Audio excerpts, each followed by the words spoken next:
After more than 100 days now, going on 100 days of nightly protest, violence, riots in Portland, the governor of Oregon, Kate Brown, finally says enough.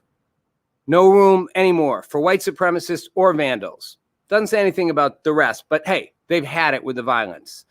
Meanwhile, Joe Biden thinks a black man invented the light bulb. Did he or didn't he? Trump is, as always, melting down on Twitter left, right, and center. But I actually think he's got a purpose to it, which it's like the master illusionist, like, look over here so you don't see this. Be careful what you focus on. And meanwhile, back in Portland, a white guy on the side, the protest for BLM shoots another white guy who's a right-wing Patriot Prayer guy. And then the first white guy gets shot by the cops after he surrenders. We've turned so black and white and upside down, people don't even know which way it is anymore. I've got two former Jacksonville sheriff's officers, and one's now a bishop, with me tonight. And we're going to talk about police violence, police shootings, and just try to get another view of it. I'm Rob Nelson. It's Rob Nelson Live. Meet Rob Nelson, talk show host. Because you got the 70s thing going there. My name's Rob Nelson. I used to have a talk show on Fox, a show on Fox News, but news in America is so produced. I don't care if you think it's left, right, center, fake. You passed tougher legislation to deal with the paparazzi after what happened with you and your family. I think it's very important that we focus on rebuilding. Hey, everybody, welcome to the show. I'm Rob Nelson. This is Rob Nelson Live. I'm trying to, it's not a green screen again. It's part of my Hug It Out tour. I'm going all over the place. So I'm back in LA right now. Beautiful backdrop behind me, actually, of Bel Air overlooking like Beverly Hills. And you can see there's a nice construction crane right there behind me. Somebody's digging something up. But, I like being in the fresh outdoors. And so no green screens. So let me jump into this. And I'm going to make this, kind of a quick monologue. So I've got two awesome guests and I want to get them up here. But basically, think about where you stand on this whole thing. I mean, every day you look at the news, you're going to see another shooting, another police shooting. I mean, George Floyd, remember, George Floyd wasn't like the first. I mean, George Floyd wasn't the second, third, fourth. George Floyd was just the one that kind of caught everyone's attention. It's sort of like because of George Floyd, and I think because of COVID, because people were in this lockdown, George Floyd's death just sparked something. Now, I don't think there's a person on the planet who thinks what happened to George Floyd was in any way okay. It was downright murder in my book. And I got to say, I think it was racist. I mean, I think the guy had a thing out maybe for George Floyd in particular. They seem to have known each other at a nightclub. But the guy had a track record that, he was that guy. He was that, to me, that racist cop, that guy.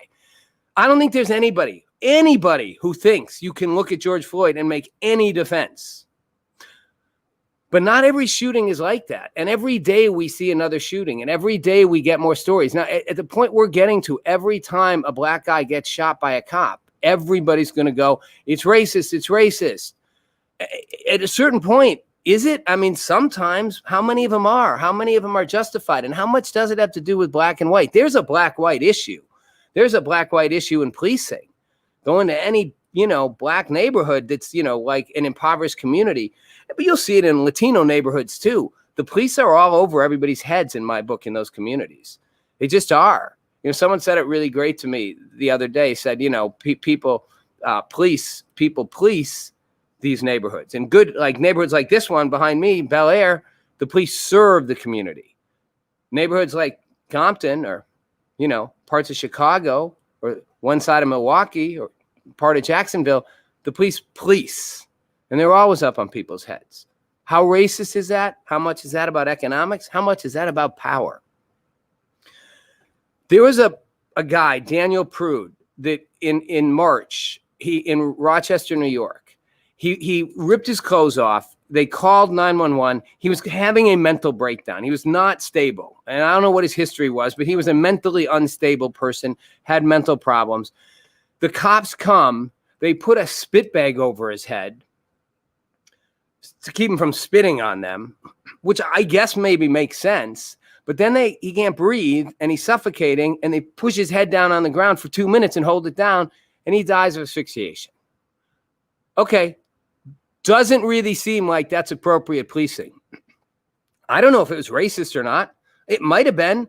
I don't know if they would have done it to a white guy or not, and it matters. but it was also just abusive behavior. And all 7 of those cops have been, removed from the force, at least temporarily. But that was 6 months ago, whatever, 5.5 months ago. Just kind of hearing about it now. These things go on day after day after day. And I kind of want to bring this back to Portland, because in Portland, you have this guy, Michael Renwall, who is, on the side of, saying, I'm out there, I'm a vigilante protecting my friends in BLM.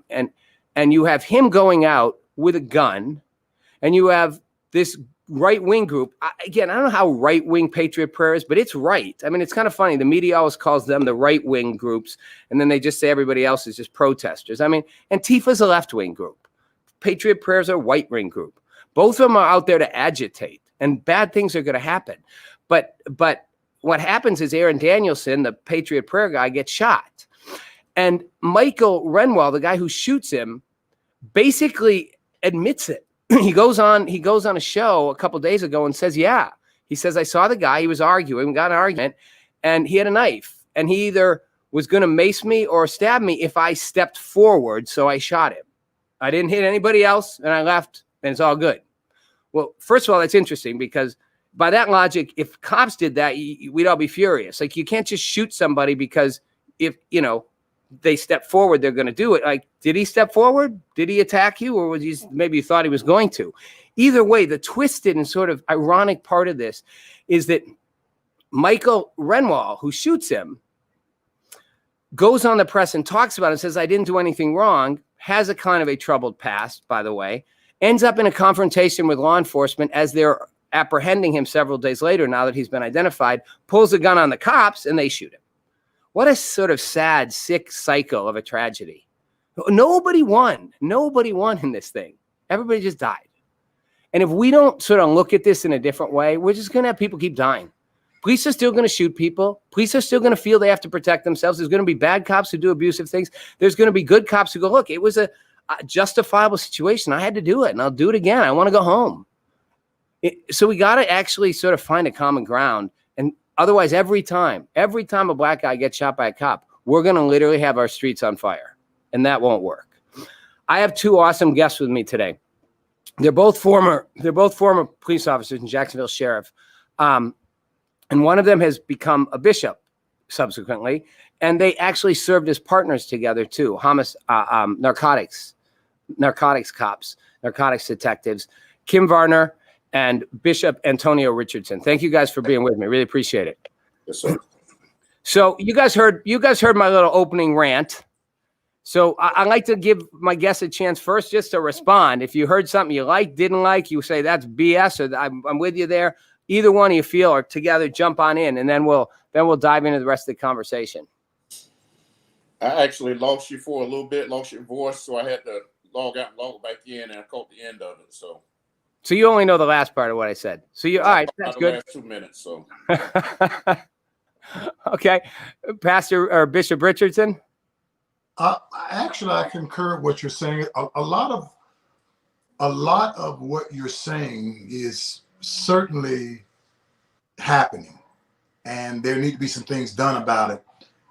Hopefully tonight we'll be able to shed some light as in the mind of an officer, what actually goes on with an officer that is involved in the shooting. So you'll get another perspective on it. So let's pick it up right there. So just so the audience knows, so everybody watching, you guys both were narcotics detectives, or officers and detectives. Or were you both detectives? yes. Yeah. Okay. You're both narcotics detectives, and just give a quick picture of the world, because I think I like to. Kim, I said this to you before we did the show that I feel like the average patrol cop isn't used to experiencing people with guns every day. As narcotics cops, right? Everybody has a gun, right? I mean, you got everybody you're encountering. If you shot everyone with a gun, there'd be nobody left. Now that's a great way of saying it. With narcotics, it's the nature of the business. Guns and drugs go together like peas and carrots. So, we have dealt with numerous people who had guns on them that wasn't using them in a threatening manner, and we felt, somewhat safe and no reason to draw a weapon or to use our weapon. because of the nature of the business, if that makes sense. How many times to each of you have you been involved in shootings in your career when you were officers? I had 6 shootings. How many? I was involved in 6 myself. I was involved in 6 shootings. And were any of them lethal? There was one, and Bishop and I could probably talk about it together. There was one, he was together. The guy was hit with the bullet. The bullet went straight through, and it went through his body. So we don't know whose bullet actually killed him, but he was, we were both shot at him. So. And Antonio, how many shootings have you been involved in? I have been directly involved in where I actually shot someone for shootings, but I've been in 8 or 9 different shooting situations. Now that's a lot, right? For the average person listening, again, because I keep saying homicide. Sorry, because people die. Homicide. No, narcotics cops. You're in a lot more situations where guns are involved. But I think the average person, right? That's a lot of people. That's a lot of times in a career. A lot of people will be like, "I've 20 years, never shot my gun." Right.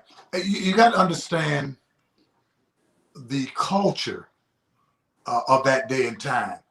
I came on the sheriff department in 1986. Crack cocaine really hit the scene, hit Jacksonville, Florida in 86, 87. Right about the time I came on, I went in narcotics in 88. So people was running up the cars, selling drugs. It was a free for all. Yes. It was a very dangerous time on the streets for anybody trying to buy or sell drugs. And this is the time where we were in narcotics. And so let me take you guys, I want to move into this conversation about the current shootings, but I just want people to get a picture, because I don't think you talk to people that often who have actually done and been where you guys are. So when you shoot a person, I think we tend to often feel like we watch a shooting and think, wow, they didn't care. How does it register on you that you actually just shot someone and maybe killed them in the case you do? I mean, do you go home and have a shot and go, woohoo? Or are you like, damn, I wish I didn't have to kill that person? I think each officer have their own way of dealing with the shooting. And I'll just share mine, and I'm sure Kim will share his. Each shooting for me, first of all, the first night I was in narcotics, I was doing an undercover drug buy, and the guy robbed me. And after he took my money, he put the gun to my head and said, "I want more money." And he cocked it back. And unlike television, everything starts going in slow motion when you're involved like that. Yeah, of course, I was able, to quickly knock the gun away. It went off. There was a little battle, and I shot him twice. Now, he did not die, but to me, you play the scenario over and over again in your head, and you say, could I have done anything else? And when you realize that you did all that you could do, then there is peace that you have.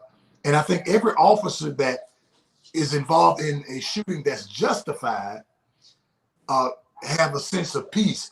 Now, you still hate the fact that you were involved in the shooting, but that is the nature, or that could be the nature of your job. Every officer realized that there is the possibility that you're going to have to shoot someone, right? May die. So Kim, yeah. So all right. So here's what I want to get into. People automatically, just talking about this topic, people get defensive and divisive just hearing about it. There's people who probably think because I'm doing the show, I'm trying to prove that cops aren't racist. That somehow now I have black cops on as if like I'm using black cops to prove cops aren't racist.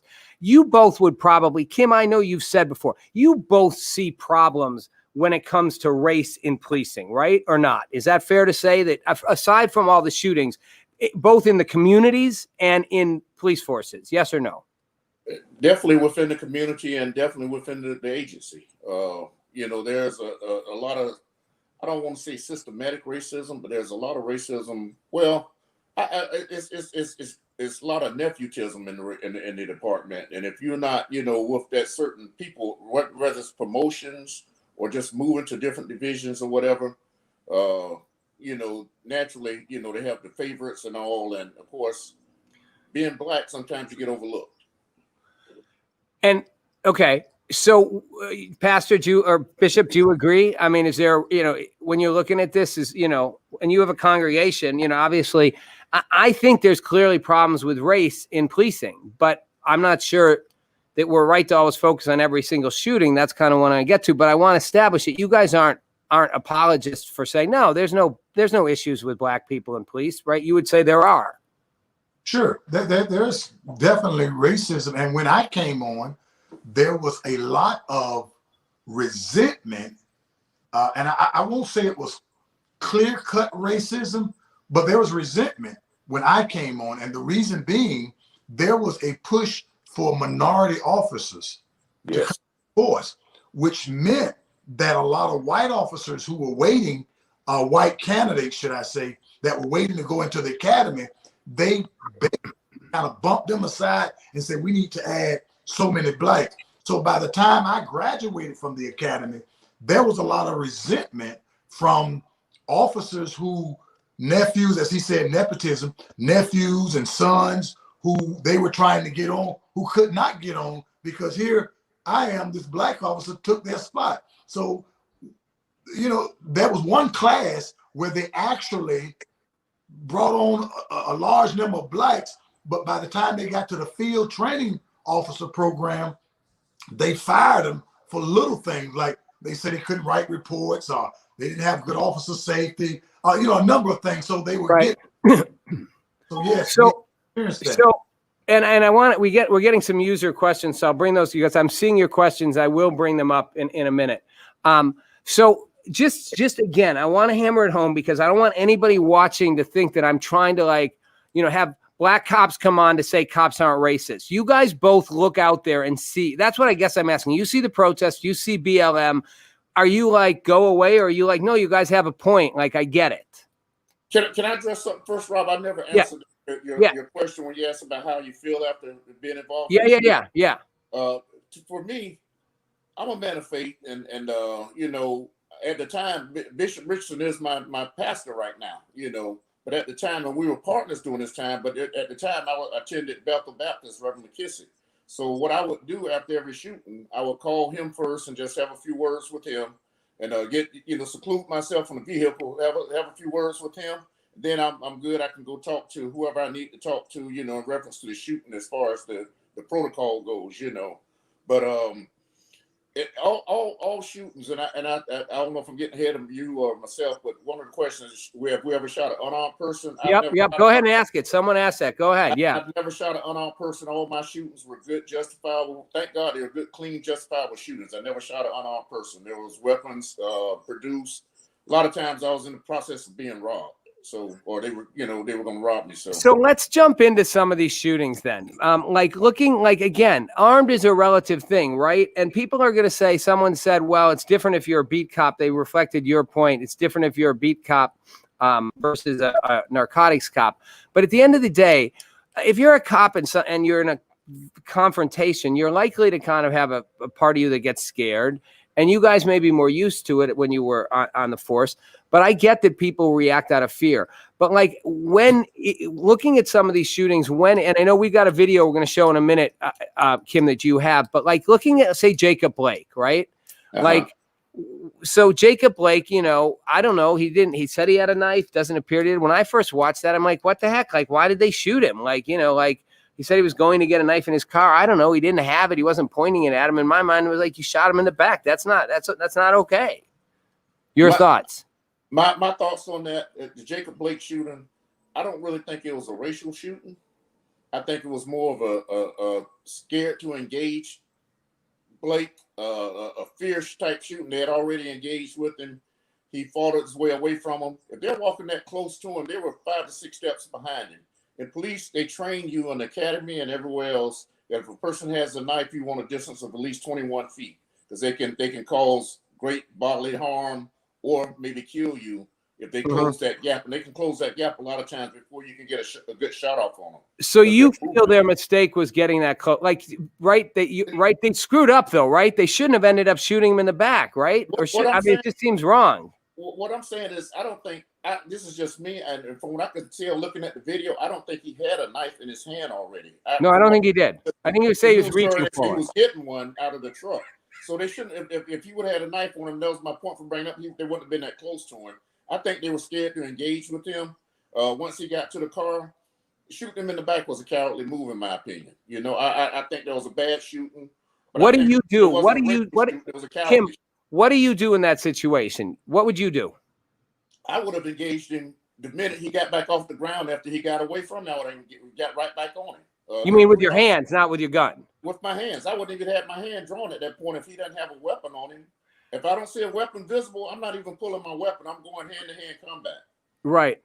But okay, fair enough. Now again, that cop didn't look like he had a shot against that guy. I mean, he literally looked scared, you know, I guess, but there were 3 cops, right? So they all 3 I mean, again, I don't think they should have shot him in the back. I don't get how I also don't get what they were thinking. Like in this time, you shoot a guy in the back who's black getting in a car, you're going to get charged with murder. Like, it's just the world we live in today. I think they would get charged with murder if Blake was a white guy. You know, if you're scared to engage people and have physical contact, take off the uniform and get another job. That's what I feel about that. You know, if they were too old to be on the streets, put them behind a desk or something. I don't think it was a racially motivated shooting because, and like you say, because of the climate right now. You know, people, a lot of officers second guess themselves, and that's the wrong thing to do. But these guys made a decision. I don't think it was the right decision. That's Right. just my opinion.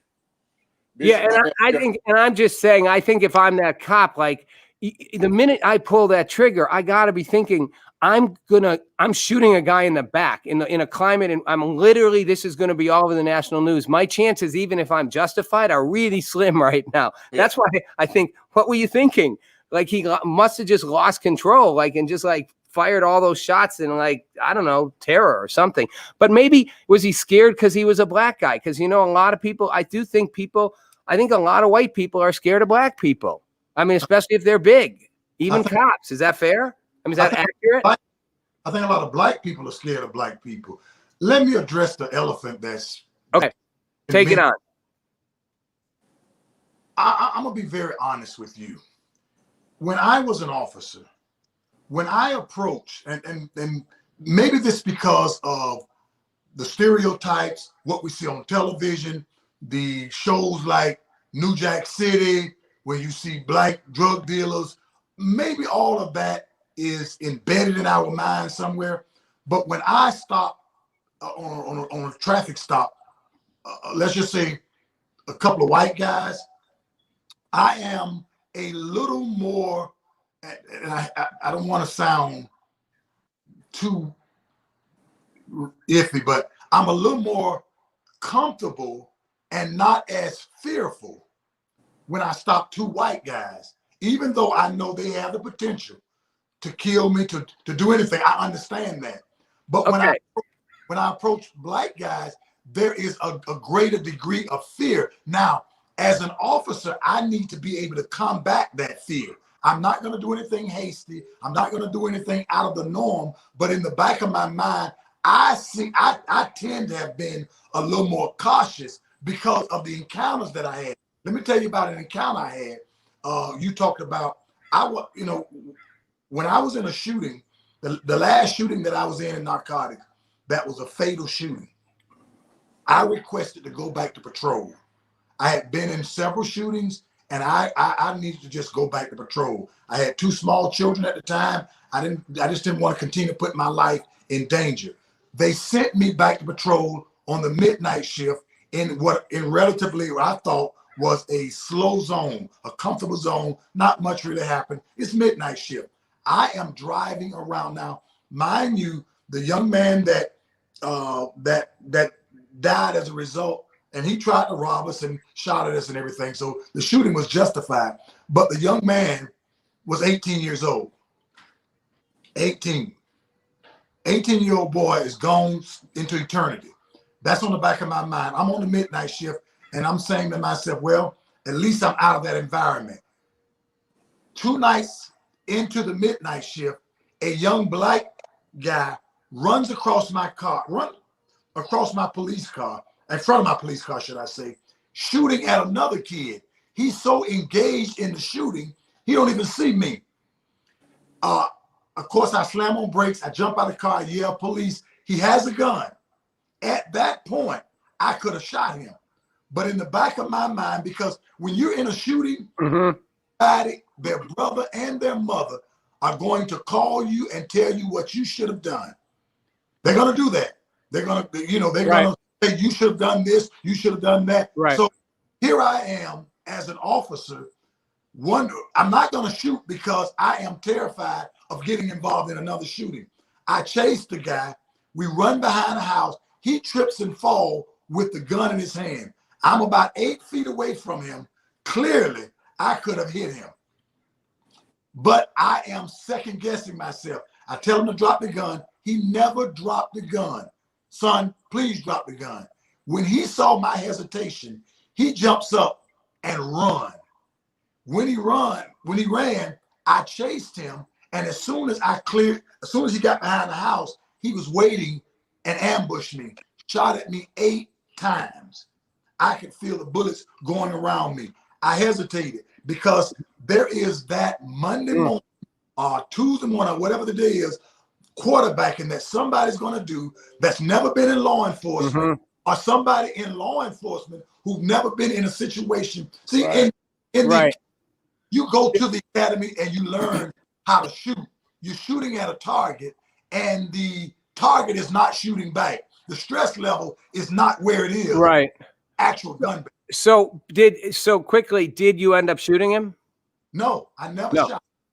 He got away. And it's a really interesting story. Kim, I want to let you jump in, but I want to go back to something you said earlier. You said, I'm afraid of black people sometimes too. That literally, I'm like, well, wait, is that racist? I mean, if I said, I say a lot of white people are afraid of black people because I know they are, because I see it. And I know people literally walk down the street and they'll see it. You see a black person I know who's tall and, nicest guy in the world, but he'll tell you people across the street, they think he's going to hurt him. And he literally, if you talk to him, be like, guy wouldn't hurt anybody. But when I get it, you're saying it comes from the violence in the community you're policing, I'm guessing. But do you feel like you're biased toward black people because you're sometimes more afraid of black people? Kim, you heard the pastor say that. Your thoughts? I totally get where he's coming from. And we both grew up in the hood. He from the north side, and I grew up on the east side. So but I can tell you, I'm kind of uncomfortable as I approach people of any color a lot of times. Now my ears might stand up a little bit more if I'm approaching, and I'm in a certain neighborhood, and I'm approaching some brothers in a certain neighborhood, I might be a little bit more on guard. So why can't we say that today, Pastor Bishop? Why can't? And what you just said, people are going to be like, what? You're not allowed to say it. You're not allowed to actually express that. You just did. I appreciate it, but I mean, it's automatic. I don't think it's racist. I think you're basing it on experience, but someone would say, well, that's racist, so you're actually racist to black people too. Well, actually the word racist really mean that when you think a particular race is genetically more superior than other race, that's what racism is. But yet people will accuse you of racism. It's become an accusation that has actually nothing to do with superiority based on race. Racist out of context. But to answer your question, I shared my thoughts with some of my congregants and others, and people literally jumped on me and said, how can you make such a statement? And I asked them this question. I said, I want you to be transparent with me for a minute. If you are in a predominantly black neighborhood that's known for being violent, would you take your children and go jogging at night? And not, why? If you are in a predominantly affluent white neighborhood, you tend to, and I live in a predominantly affluent white neighborhood where I see people even now, and it's about It's almost 9 o'clock. People are jogging and run. There is no fear. I jog at night. Would you do that in a hostile black neighborhood? And even though people say, well, I'm not afraid of black people, most people would have to agree there is some degree of fear. I have done drug deals, undercover drug deals with blacks and whites. Now, white people will rob you too, I'm sure, but I have never been robbed. I've never been shot at by a white person. That don't mean they don't do it. Right. But what I'm saying is, when you have been in an environment like that and you're honest and transparent with yourself, it causes you to honestly be a little more cautious. As my partner stated, your ears will probably go up if you're on you're in a predominantly black neighborhood and you just pull over guys.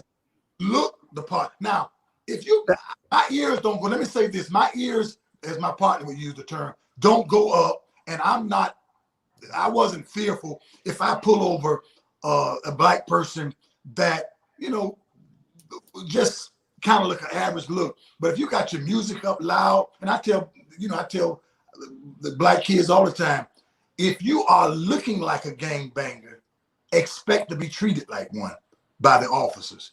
But if you are, you know, like my partner looks or like I look, and you know, you coming from work and you no, I'm not fearful then.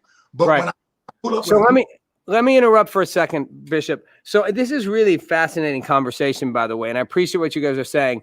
And you know, somebody just said, "Talk to me, Taylor. Black people are afraid of black people." Wow, powerful. You're right. No one would say that. But maybe this is what's troubling to me is they're clearly, and somebody, Bruce, I don't know if you have that comment. Somebody from Facebook put up, I think his name was Denzel, put up something about the problem is we've been following this. There it is. This has been happening all along. White police officers have been involved in questionable abusive situation with blacks all along. They're now being captured on video. And my question, sort of thought statement question to both of you is, it seems like that's probably true, that there has been abuse of power by police officers, I think in general, and toward black people often, particularly because a lot of black people live in impoverished communities where you're going to see that more often. But that gets merged together with the fact that what you said, Bishop, the idea that you can't almost say what you see. It's like if we do make judgments based on what we see. I have a problem with people crossing the street when they see someone I know who's black who really, there's nothing wrong with him other than he's big. But if someone looks like they're a gangbanger, someone's acting like they're, you know, a certain way, I'm going to make that same decision. I'm going to be like, okay, you know, I'm going to classify you differently. And I don't think that's wrong to do. No, that's not. Yeah, but we put it all together now. It's all one thing, right? Because there has been abuse by police officers, and I'm sure there has been abuse of black people for a long time. But I'm going to guess most of it, I don't know, is most of it racist in your views, or is most of it just police are just often dicks? Sorry, but they have badges and guns. They're like, sometimes they're criminals with a badge. Well, I think a lot of it goes towards. No offense, you guys. I'm just saying, I think a lot of cops, I don't know, maybe that's not fair to say.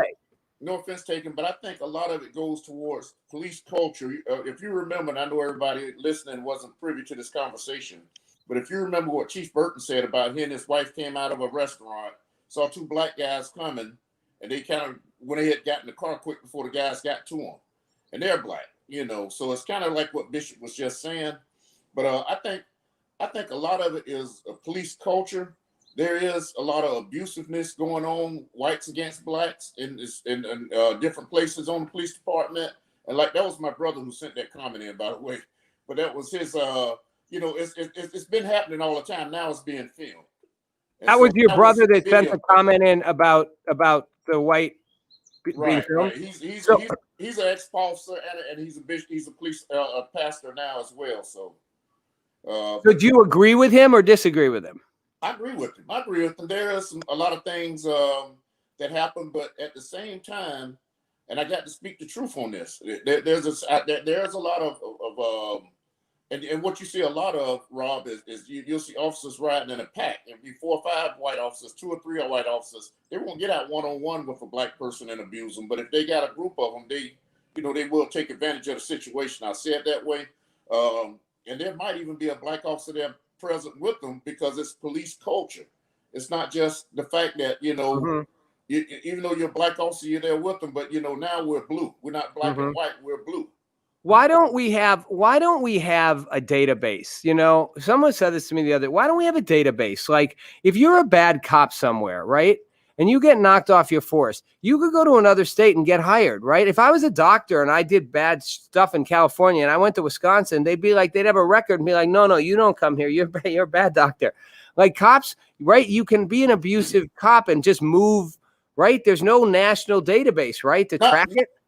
Not really, Rob, because what happens is if you get fired from an agency, a lot of times the state will pull your certificate, and now you can go to and our state attorney's office here now keeps track of bad cops, and if they have a cops with a lot of complaints, Melissa Nelson is the state attorney here. She has a unit, a integrity unit in the state attorney's office that does nothing but investigate bad cops. If they get a lot of complaints, they actively investigate bad cops, and they keep a database, like you said. But I'm saying, would I find that in another state? You get fired from a certain place, and the state will pull your certificate. So when you go to another state or whatever, now you have to pretty much go through the academy again. Okay. You still don't have a certificate. Well, then my question is, why are there so many? I lost you again. I lost your voice. Can you hear me now? I can hear you fine. Let me see if I can. All right. So Bishop, well, Kim, work on if you can, Kim, if you have a problem, just relog yourself back into the studio. But Bishop, can you hear him? Yeah, he can hear me. I've lost both of you. All right, so I'm going to log out and log back in because I can't hear you. Perfect. So Bishop, let me just ask you then, why is it that there is so much abusive behavior by police officers? I mean, is it training? Is it what people say? It's leadership. I had, George Gascon, who's running for district attorney in Los Angeles, came on my show a couple months ago, and he was the chief of police in San Francisco, and he's a progressive district attorney. And he was like, I think the leadership, it goes from the top down. It's just how police are trained often. Is that accurate? Is that what it is? Like, that so many cops, if you agree with what Kim's saying, a lot of times it's just, I'm not saying all cops, by the way. I'm not trying to throw cops under the bus here. I'm just saying, to the degree there is abusive behavior, it often seems like it's in the culture of policing. Let me preface my answer by saying this. I served, I retired from the sheriff department, and I was ingrained in that culture. I fought police, I ate police, I slept police. So that was my mindset. It was suspect, that was just my mindset. When I left the force, and now I've been gone 20 years from the force, I now understand, sympathize, and empathize with how people think and how they see the police. I've been stopped on a number of occasions, and there was that I could see the tension from the officer, and it could have escalated to something further. I somewhat saved the officer by saying, hey man, I'm a retired police officer. So that kind of negated their actions of how they would have treated me. Right. So, and yet, but you felt in that moment, I want to be clear, in that moment, you were just driving. They thought you're just a civilian. They stopped you, and you could feel a racial tension, like white cop to black guy. Right. You could feel it. So you asked the question, why is it that it seemed to be so many cops? That's what I want to talk about. So many cops. It's really not so many cops. If you take 3 incidents and magnify it and promote it in the media, then it's gonna look like, man, officers every day, when that's simply not the case. You're gonna have, yes, there are a few bad apples, but here's what bothered me. I'm not a person that's a racist. I pastor a congregation in Jacksonville and Orlando. We have white members as well. So I'm not a racist, but I'm guessing you also have mostly black members, right? I have mostly black members. Right. This is what I want to say. When people talk to me, when blacks come to me and we talk about Black Lives Matter, I understand the movement. I understand what they're trying to accomplish. I understand all of that. And I'm in support of making departments aware of their officers' action and forcing diversity training. I am in total agreement with that. But I think, and here's where I get in trouble with a lot of my black constituents, I also think that blacks will use situations, isolated situation. And I know somebody can say it ain't isolated, and they name 6 different cases. But when you have officers encountering people 50 times a day across America, 50 times a day they're encountering people across America, and you may have 2 or 3 incidents. To say a lot, Right. Now, one is too much, but Right. to say a lot, here's the point that I want to make. As black people, we will jump on a bandwagon when a white officer does something to a black person, then it's racism, and sometimes maybe it is. But we'll jump on that bandwagon and we'll march and protest because Black Lives Matter. I get that. Here's my dilemma, and here's what upset me. How is it that you are upset at the 1 or 2 white officers who mistreat a black person, but you are not just as enraged when you can't go in your own communities, you can't walk to your own store without there being the fear of drive-by shootings, gang banging? How come we're not, as a black community, since Black Lives Matter, how come we're not protesting every injustice? That is my concern, and that's what infuriates me. Yes, I think, don't get me wrong, I really think that we should hold law enforcement accountable, hold them to a higher standard, because we should not have to worry about the police killing us.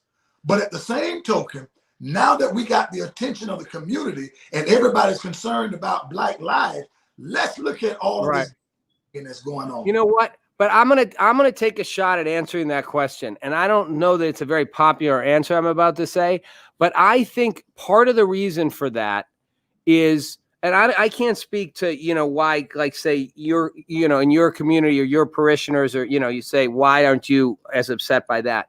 But I can tell you, I think a lot of the media, and look, the media goes for clicks and it goes for clickbait and goes for, whatever gets most views.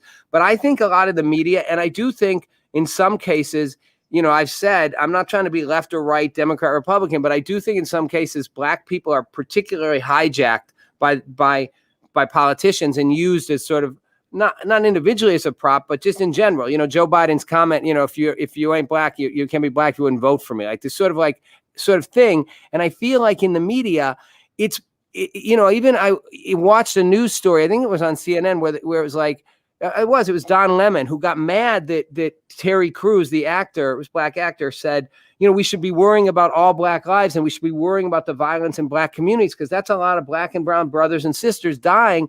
And Don Lemon was like, Black Lives Matter isn't about that. It's just about police stuff. And I thought, that's just convenient for your politics. I mean, the reality is, you're right. 3, 4, 5, 6, 10, 12, 15, whatever number it is, 50, 100 people dying from police violence. You got hundreds. I mean, you got 40, you got 20 deaths in the last weekend alone in 3 cities. So I'm going, how is that? I'm kind of agreeing here. How is that violence not worse, as bad? Like, that's young, innocent lives being taken every day. And it's just, it breaks my heart. I'm like, come on, like, do something about it, America. But we just go, no, it's not, because it's almost like we don't care about that because that's not really good for politics and it's not my backyard. But if you live in those communities, I've worked in those communities, it matters. 2 concerns that and here's another elephant in the room. Black people can be racist too, but we say that we're racist from a protective standpoint. I'm racist because they were racist to me. Like, for instance, somebody came to me and said, Pastor, we need to support black businesses. We need to really support our black businesses. And I said, you know what, you're right. I said, but let me ask you a question. If a white pastor stood up in the congregation of white people and said, hey, listen, I want y'all to support white businesses, what are you saying? Don't support? If you're black, support black businesses, but don't support white businesses? Oh, so we could be prejudiced because we kind of had a lot of injustices over the years, and that's kind of our way of getting back. So we kind of excuse to be racist. These are thoughts that go through my head as a black person, because I believe in righteousness and doing what's right, even if it's not popular or favorable. For my cause, if we're going to have a pure heart then we need to do what's right. And what's right is somebody got to start by doing what's right. And doing what's right, treating everybody equal. It has to start somewhere. I agree with that. I'm right there with you, and I think that's where the conversation has to go, because we're not going. I look at Portland, 100 straight days of protests. It's like, no, you can't convince me they're protesting anymore about blacks being shot. First of all, I'll say there's no blacks, hardly any black people even live in Portland. It's like the whitest state. Oregon's the whitest state in America. It's like 2% black, but like it's on like at this point, it's just like. Progress is not going to come if we don't look past it. But when we get to the shootings, and Kim, I want to give you a chance to show, we have a video, because I do think it would be helpful for people to realize sort of the mindset of you guys as you look at a shooting. Maybe some listeners out there will go, next time I see a shooting, I'm going to look more closely and decide, what do I really think? Not just what's the media throwing at me. So let's take a couple minutes. Kim, jump into that. And then when you're ready, you can set it up. We've got a short video that you gave us of a incident. The shooting you're about to see is a police body cam footage of an officer responding to a call where a family member called about another family member having mental issues, and the video will speak for itself. I mean, this is one that actually speaks for itself. Go ahead and roll it. All right, Bruce, go ahead, roll that video, and then Kim, you and Pastor Bishop, you guys can weigh in on it. And this just into our newsroom tonight, brand new body-worn camera footage showing the shocking moment when a Jacksonville sheriff's officer is stabbed with a butcher knife. This happened on Easter Sunday, and it led to the fatal police shooting of Leah Baker, a woman family members say suffered from a mental illness. All Your Side's Ann Schindler obtained the video earlier today and brings us this report tonight. And I do have a warning for you. While this video is edited and blurred, some of you might find it disturbing to watch. Easter Sunday, just after 5 p.m. JSO responded to the 1300 block of Gulf Air Boulevard. What the Leah Baker came at Officer E. Meckling without warning. I just been stabbed! And continued to after Meckling fired several rounds. Get on the ground! Get on the ground! Shots fired! A second officer, J.S. Nobles, arrived. Get on the ground!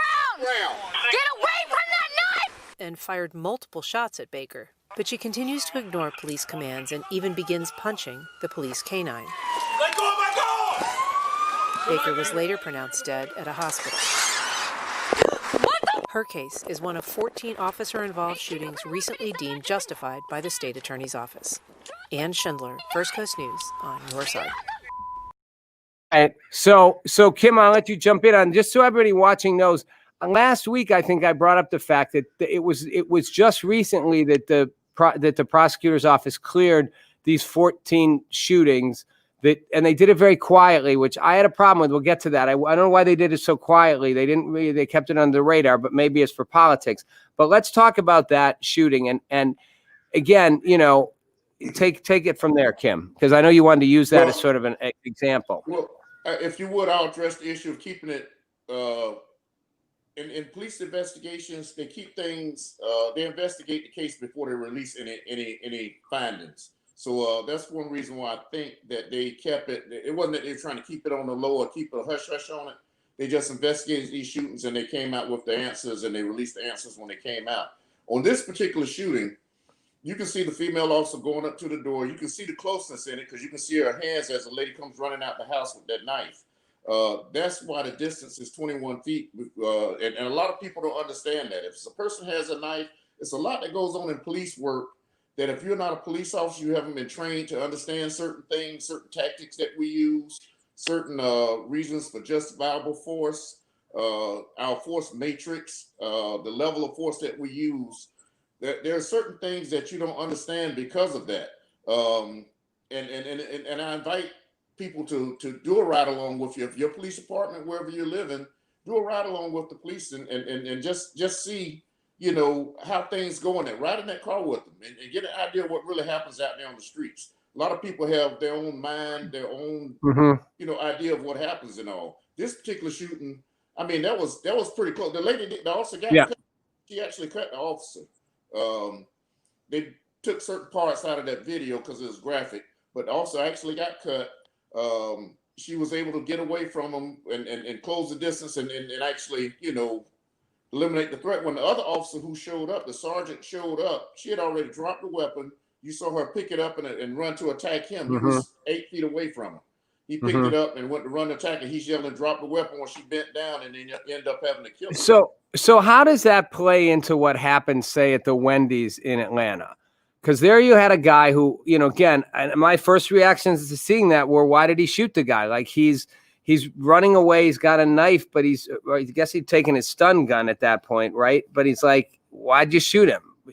Like, why not just, I don't know, let him run away? Well, Rob, I happened to be I was a taser instructor. When we were in narcotics, I don't know if Bishop, you were still there, but with the narcotics, the street level units in the narcotics unit with Jacksonville were the first to get tasers. And we became taser instructors. We got certified with taser instructors. I know the damage a taser will do. It doesn't do permanent damage to you, but for those 5 seconds, you can squeeze that trigger, set it down, and walk away. You're going to have to take that ride, that electric ride for 5 seconds. Most of them are set up to run for at least 5 good seconds. So if he would have tased that officer and he reached behind him and he tried to shoot the officer with the taser, you can see it lighten up. This is the shooting in Atlanta. If he would have hit that officer, he could have went and got to him and taken his gun. He could have did anything he wanted to. That's 5 seconds while that officer was laying there being tased. He could have did anything he wanted to that officer. So it's justifiable when you use a firearm. I happen to think that shooting was justifiable in Atlanta. Bishop, your thoughts on that shooting? I hate to critique a shooting, being that I've been in several shooting. You have to be able to think what the officer was thinking and what's going through their mind. Perception is greater than reality. So if you're going to a scene and you see something a certain way, then you're going to react to that. But you're going to be judged. Everybody else gets all of the information. The lady was, they get all the information about the person afterwards. You don't have an officer. All you know is, here's a suspect, and you got to handle it. Yeah, you're dealing with a serial killer or a bishop of a church. It's Monday night quarterbacking, except it's unfortunately with lives, but it is. Everybody sits back and, and it gets wound up with politics. So how do we? And the important thing about that, Rob, is you got seconds to make these decisions. You don't get to think about it. Should I do it this way or this way? You got to make a decision. You got to make that decision right then. Okay, so a couple of quick questions for you, and then we got just a couple minutes left. So a couple quickies, and then I wanna ask you the big question. If I were to say to you each, so just yes or no's to these, if you can. If I were to say, and I know you're former cops, when you're a cop, are you a cop first or a black man first?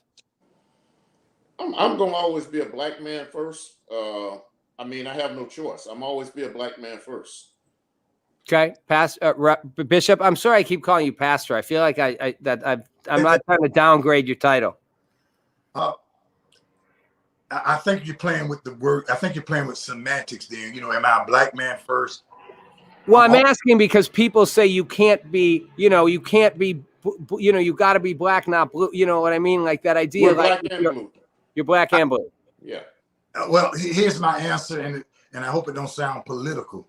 But I was sworn to protect and serve this community. That is my job. That's my calling. That was the position that I took. So when I went to work, my first priority was to honor my commitment to the community. So if that means I was a cop first, then that's fine. But my skin tone is black. I'm not going to favor a particular race or favor black people because I am black. I am sworn to protect and serve, whether you're black, white, red, yellow, green. So that's okay. So we just have 2 minutes left here. So one other quick question. Somebody watching might go, you know what? Those guys, like, they're, I don't know how old you guys are, but you're not 25, you're not 30. Like that you guys are old generation, like you don't get it. Times have changed. What would you say to that? Maybe you'd say, I don't know. I'm asking you to give me a very short answer because of time, but you know what I'm saying? Someone would go, well, you're not with it. Like you don't get what it's like right now. Well, I get it. And let me tell you what I'm doing. And I don't know if my partner knows this. but I have applied to go back on the sheriff office. I've applied with FHP and JSO, both of which have offered me a chance to go to the academy and I have to start all over again. So yeah, I get it. I've gone through the training. I got to go through the academy again. But I get it because I'm concerned about the community and I still have a desire to see that. All right. So we have 60 seconds left. Go for it. Quick, 30 seconds. Real quick, Rob. I actually teach police diversity all across the country right now. I'm a member, and for anybody that wants to look this up, it's dedication2community.org. I invite you to look that up. And we just left. The Miami Heat just sponsored the Miami Police Department. It's on my Facebook page. You can look at it more then. But we just left doing a promo with them yesterday down in Miami. I'm going back on next Tuesday. I'll be there Tuesday through Friday teaching police diversity to the city of Miami Police Department. Awesome. I appreciate. All right, listen, appreciate you both. And we just put it up there. Justice, we put up a thing to see it. Pastor Richard, Bishop Richardson, Kim Varner. Appreciate you both. Listen, stay with me, everybody.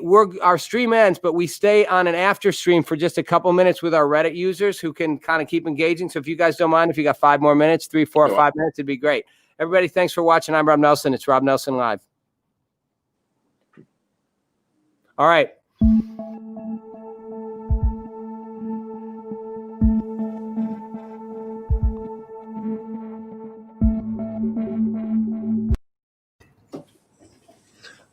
All right, everybody. Thanks for watching. We're on our I little. lost you again. I got the log back on. I lost you again, All right. Rob.